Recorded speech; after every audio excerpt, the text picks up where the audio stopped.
ವಿಮಾನ ದುರಂತಕ್ಕೆ ಕೇಂದ್ರ ಸರ್ಕಾರವೇ ಹೊಣೆ. ವಿಮಾನಯಾನ ಸಚಿವರು ರಾಜೀನಾಮೆಯನ್ನ ಕೊಡಬೇಕು. ಕೇಂದ್ರ ಸರ್ಕಾರದ ವೈಫಲ್ಯ ಇದು. ಈ ವಿಮಾನ ದುರಂತಕ್ಕೆ ಸರ್ಕಾರವೇ ಹೊಣೆ. ಕೇಂದ್ರ ವಿಮಾನಯಾನ ಸಚಿವ ರಾಜೀನಾಮೆಯನ್ನ ಕೊಡಬೇಕು. ಕಲಬುರಗಿಯಲ್ಲಿ ಹಿಂಗಂತ ಹೇಳಿದ್ದು ಸಚಿವ ಈಶ್ವರ್ ಖಂಡ್ರೆ. ಕಲಬುರಗಿಯಲ್ಲಿ ಸಚಿವ ಈಶ್ವರ್ ಖಂಡ್ರೆ ಹೇಳ್ತಾ ಇದ್ದಾರೆ, ರಾಜೀನಾಮೆಯನ್ನ ಕೊಡಬೇಕು ವಿಮಾನಯಾನ ಸಚಿವರು ಅಂತ ಹೇಳಿ. ಕೇಂದ್ರ ಸರ್ಕಾರವೇ ಇದರ ಹೊಣೆಯನ್ನ ಹೊರಬೇಕು ಅಂತ ಹೇಳ್ತಾ ಇದ್ದಾರೆ ಈಶ್ವರ್ ಖಂಡ್ರೆ. ವಿಮಾನ ಪತನ ಆಗಿದೆ, ಒಂದು ಅತಿ ದೊಡ್ಡ ದುರಂತ ಆಗಿದೆ. ನೂರಾರು ಜನ ಮೃತಪಟ್ಟಿದ್ದಾರೆ. ಈ ಸುದ್ದಿ ನನಗೆ ಮುಟ್ಟಿದ ತಕ್ಷಣ ಅತ್ಯಂತ ದಿಗ್ಭ್ರಮೆ ಆಯಿತು. ಅತ್ಯಂತ ದುಃಖದ ಸಂಗತಿ ಆಗಿದೆ. ಮತ್ತೆ ಈ ದುರಂತಕ್ಕೆ ಯಾರು ಕಾರಣಕರ್ತರಾಗಿದ್ದಾರೆ, ಇದರ ಬಗ್ಗೆ ಬಹಳ ನಿಷ್ಪಕ್ಷಪಾತವಾದಂತಹ ಒಂದು ತನಿಖೆ ಆಗಬೇಕು. ಆ ತನಿಖಾ ವರದಿ ಸಾರ್ವಜನಿಕರ ಮುಂದೆ ಇಡಬೇಕು. ಮತ್ತೆ ಯಾರ್ಯಾರು ನಿರ್ಲಕ್ಷ್ಯ ಮಾಡಿದ್ದಾರೆ, ಮತ್ತೆ ಯಾವ ಕಾರಣಕ್ಕಾಗಿ ಇಂಥ ಒಂದು ದುರಂತ ನಡೆದಿದೆ, ಇದೇನು ತಾಂತ್ರಿಕ ಕಾರಣ ಇದೆಯಾ, ಯಾರಾದರೂ ಇದಕ್ಕೆ ಹೊಣೆ ಹೊರಲೇಬೇಕಾಗ್ತದೆ. ಕೇಂದ್ರ ಸರ್ಕಾರ ಇದರ ಹೊಣೆ ಹೊರಬೇಕು. ಮತ್ತೆ ನೈತಿಕ ಒಂದು ಜವಾಬ್ದಾರಿಯನ್ನು ವಹಿಸಿಕೊಂಡು ಅವರು ಸಂಬಂಧಪಟ್ಟಂತ ಸಚಿವರು ಮತ್ತೆ ರಾಜೀನಾಮೆ ಕೊಡಬೇಕು. ವಿಮಾನ ಪತನ ಆಗಿದೆ, ಒಂದು ಅತಿ ದೊಡ್ಡ ದುರಂತ ಆಗಿದೆ. ನೂರಾರು ಜನ ಮೃತಪಟ್ಟಿದ್ದಾರೆ. ಈ ಸುದ್ದಿ ನನಗೆ ಮುಟ್ಟಿದ ತಕ್ಷಣ ಅತ್ಯಂತ ದಿಗ್ಭ್ರಮೆ ಆಯಿತು. ಅತ್ಯಂತ ದುಃಖದ ಸಂಗತಿ ಆಗಿದೆ. ಮತ್ತೆ ಈ ದುರಂತಕ್ಕೆ ಯಾರು ಕಾರಣಕರ್ತರಾಗಿದ್ದಾರೆ, ಇದರ ಬಗ್ಗೆ ಬಹಳ ನಿಷ್ಪಕ್ಷಪಾತವಾದಂತಹ ಒಂದು ತನಿಖೆ ಆಗಬೇಕು. ಆ ತನಿಖಾ ವರದಿ ವಿಮಾನ ದುರಂತಕ್ಕೆ ಕೇಂದ್ರ ಸರ್ಕಾರವೇ ಹೊಣೆ. ವಿಮಾನಯಾನ ಸಚಿವರು ರಾಜೀನಾಮೆಯನ್ನ ಕೊಡಬೇಕು. ಕೇಂದ್ರ ಸರ್ಕಾರದ ವೈಫಲ್ಯ ಇದು. ಈ ವಿಮಾನ ದುರಂತಕ್ಕೆ ಸರ್ಕಾರವೇ ಹೊಣೆ. ಕೇಂದ್ರ ವಿಮಾನಯಾನ ಸಚಿವ ರಾಜೀನಾಮೆಯನ್ನ ಕೊಡಬೇಕು. ಕಲಬುರಗಿಯಲ್ಲಿ ಹಿಂಗಂತ ಹೇಳಿದ್ದು ಸಚಿವ ಈಶ್ವರ್ ಖಂಡ್ರೆ. ಕಲಬುರಗಿಯಲ್ಲಿ ಸಚಿವ ಈಶ್ವರ್ ಖಂಡ್ರೆ ಹೇಳ್ತಾ ಇದ್ದಾರೆ, ರಾಜೀನಾಮೆಯನ್ನ ಕೊಡಬೇಕು ವಿಮಾನಯಾನ ಸಚಿವರು ಅಂತ ಹೇಳಿ. ಕೇಂದ್ರ ಸರ್ಕಾರವೇ ಇದರ ಹೊಣೆಯನ್ನ ಹೊರಬೇಕು ಅಂತ ಹೇಳ್ತಾ ಇದ್ದಾರೆ ಈಶ್ವರ್ ಖಂಡ್ರೆ. ವಿಮಾನ ಪತನ ಆಗಿದೆ, ಒಂದು ಅತಿ ದೊಡ್ಡ ದುರಂತ ಆಗಿದೆ. ನೂರಾರು ಜನ ಮೃತಪಟ್ಟಿದ್ದಾರೆ.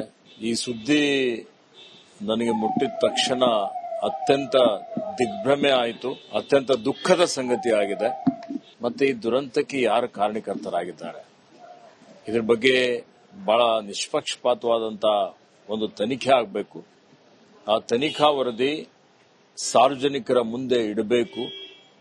ಮತ್ತೆ ಯಾರ್ಯಾರು ನಿರ್ಲಕ್ಷ್ಯ ಮಾಡಿದ್ದಾರೆ, ಮತ್ತೆ ಯಾವ ಕಾರಣಕ್ಕಾಗಿ ಇಂಥ ಒಂದು ದುರಂತ ನಡೆದಿದೆ, ಇದೇನು ತಾಂತ್ರಿಕ ಕಾರಣ ಇದೆಯಾ, ಯಾರಾದರೂ ಇದಕ್ಕೆ ಹೊಣೆ ಹೊರಲೇಬೇಕಾಗ್ತದೆ. ಕೇಂದ್ರ ಸರ್ಕಾರ ಇದರ ಹೊಣೆ ಹೊರಬೇಕು. ಮತ್ತೆ ನೈತಿಕ ಒಂದು ಜವಾಬ್ದಾರಿಯನ್ನು ವಹಿಸಿಕೊಂಡು ಅವರು ಸಂಬಂಧಪಟ್ಟಂತ ಸಚಿವರು ಮತ್ತೆ ರಾಜೀನಾಮೆ ಕೊಡಬೇಕು. ವಿಮಾನ ಪತನ ಆಗಿದೆ, ಒಂದು ಅತಿ ದೊಡ್ಡ ದುರಂತ ಆಗಿದೆ. ನೂರಾರು ಜನ ಮೃತಪಟ್ಟಿದ್ದಾರೆ. ಈ ಸುದ್ದಿ ನನಗೆ ಮುಟ್ಟಿದ ತಕ್ಷಣ ಅತ್ಯಂತ ದಿಗ್ಭ್ರಮೆ ಆಯಿತು. ಅತ್ಯಂತ ದುಃಖದ ಸಂಗತಿ ಆಗಿದೆ. ಮತ್ತೆ ಈ ದುರಂತಕ್ಕೆ ಯಾರು ಕಾರಣಕರ್ತರಾಗಿದ್ದಾರೆ, ಇದರ ಬಗ್ಗೆ ಬಹಳ ನಿಷ್ಪಕ್ಷಪಾತವಾದಂತಹ ಒಂದು ತನಿಖೆ ಆಗಬೇಕು. ಆ ತನಿಖಾ ವರದಿ ವಿಮಾನ ದುರಂತಕ್ಕೆ ಕೇಂದ್ರ ಸರ್ಕಾರವೇ ಹೊಣೆ. ವಿಮಾನಯಾನ ಸಚಿವರು ರಾಜೀನಾಮೆಯನ್ನ ಕೊಡಬೇಕು. ಕೇಂದ್ರ ಸರ್ಕಾರದ ವೈಫಲ್ಯ ಇದು. ಈ ವಿಮಾನ ದುರಂತಕ್ಕೆ ಸರ್ಕಾರವೇ ಹೊಣೆ. ಕೇಂದ್ರ ವಿಮಾನಯಾನ ಸಚಿವ ರಾಜೀನಾಮೆಯನ್ನ ಕೊಡಬೇಕು. ಕಲಬುರಗಿಯಲ್ಲಿ ಹಿಂಗಂತ ಹೇಳಿದ್ದು ಸಚಿವ ಈಶ್ವರ್ ಖಂಡ್ರೆ. ಕಲಬುರಗಿಯಲ್ಲಿ ಸಚಿವ ಈಶ್ವರ್ ಖಂಡ್ರೆ ಹೇಳ್ತಾ ಇದ್ದಾರೆ, ರಾಜೀನಾಮೆಯನ್ನ ಕೊಡಬೇಕು ವಿಮಾನಯಾನ ಸಚಿವರು ಅಂತ ಹೇಳಿ. ಕೇಂದ್ರ ಸರ್ಕಾರವೇ ಇದರ ಹೊಣೆಯನ್ನ ಹೊರಬೇಕು ಅಂತ ಹೇಳ್ತಾ ಇದ್ದಾರೆ ಈಶ್ವರ್ ಖಂಡ್ರೆ. ವಿಮಾನ ಪತನ ಆಗಿದೆ, ಒಂದು ಅತಿ ದೊಡ್ಡ ದುರಂತ ಆಗಿದೆ. ನೂರಾರು ಜನ ಮೃತಪಟ್ಟಿದ್ದಾರೆ. ಈ ಸುದ್ದಿ ನನಗೆ ಮುಟ್ಟಿದ ತಕ್ಷಣ ಅತ್ಯಂತ ದಿಗ್ಭ್ರಮೆ ಆಯಿತು, ಅತ್ಯಂತ ದುಃಖದ ಸಂಗತಿ ಆಗಿದೆ. ಮತ್ತೆ ಈ ದುರಂತಕ್ಕೆ ಯಾರು ಕಾರಣಕರ್ತರಾಗಿದ್ದಾರೆ, ಇದರ ಬಗ್ಗೆ ಬಹಳ ನಿಷ್ಪಕ್ಷಪಾತವಾದಂತ ಒಂದು ತನಿಖೆ ಆಗಬೇಕು. ಆ ತನಿಖಾ ವರದಿ ಸಾರ್ವಜನಿಕರ ಮುಂದೆ ಇಡಬೇಕು.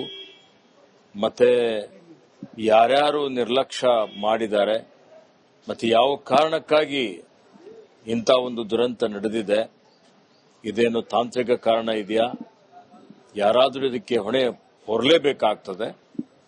ಕೇಂದ್ರ ಸರ್ಕಾರ ಇದರ ಹೊಣೆ ಹೊರಬೇಕು.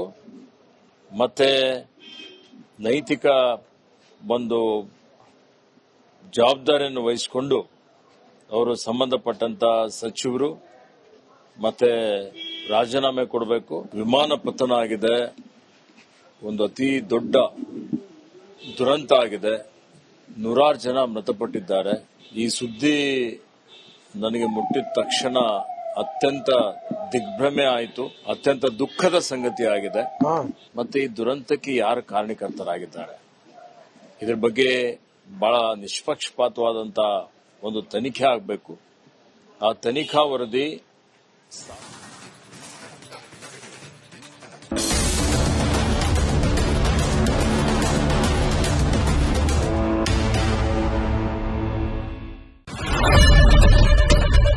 ಏನ್ ಪ್ರಾಬ್ಲಮ್ ಇಲ್ಲ ಏರಿಯಾದಲ್ಲಿ, ಏನ್ ಪ್ರಾಬ್ಲಮ್, ಏನ್ ನಿಮ್ ಪ್ರಾಬ್ಲಮ್, ಇನ್ನೆಲ್ಲ ಪ್ರಾಬ್ಲಮ್ ಐತಿಲ್ಲ ಹೇಳಿ. ಏನ್ರಿ ನಿಮ್ ಪ್ರಾಬ್ಲಮ್, ಏನ್ ನಿಮ್ ಪ್ರಾಬ್ಲಮ್ ಅಂತ ಹೇಳಿ. ಯಾರಪ್ಪ ನಗರಕ್ಕೆ ಗಾಂಧಿನಗರ, ದಾಸರಹಳ್ಳಿ, ರಾಜರಾಜೇಶ್ವರಿ ನಗರ, ಚಾಮರಾಜಪೇಟೆ, ಹುಬ್ಬಳ್ಳಿ, ಚನ್ನಮರುತ್ತದ, ಮೈಸೂರಿಗೆ ಬಂದಿರೋದು. ಬ್ಯಾಡಗಿ ತಾಲೂಕಿಗೆ ನಾವು ಬಂದಿವ್ರಿ. ಸರ್ ಹೇಳಿ ಸರ್, ಏನ್ ಪ್ರಾಬ್ಲಮ್, ನಿಮ್ ಎಮ್ಎಲ್ಎ ಹೆಂಗೆ, ಏನೆಲ್ಲ ಸಮಸ್ಯೆಗಳು, ಏನ್ ಕಥೆ ಇಲ್ಲಿ ಬಂತ ಅಯ್ಯಪ್ಪ ಯಾವತ್ತೂ ಬಂದಿಲ್ಲ. 2 months ಇಂದ ನೀರಿಲ್ಲ. ಟ್ಯಾಂಕರ್ ಬರ್ಬೇಕಾದ್ರೆ ರೋಡ್ ಸರಿ ಇಲ್ಲ.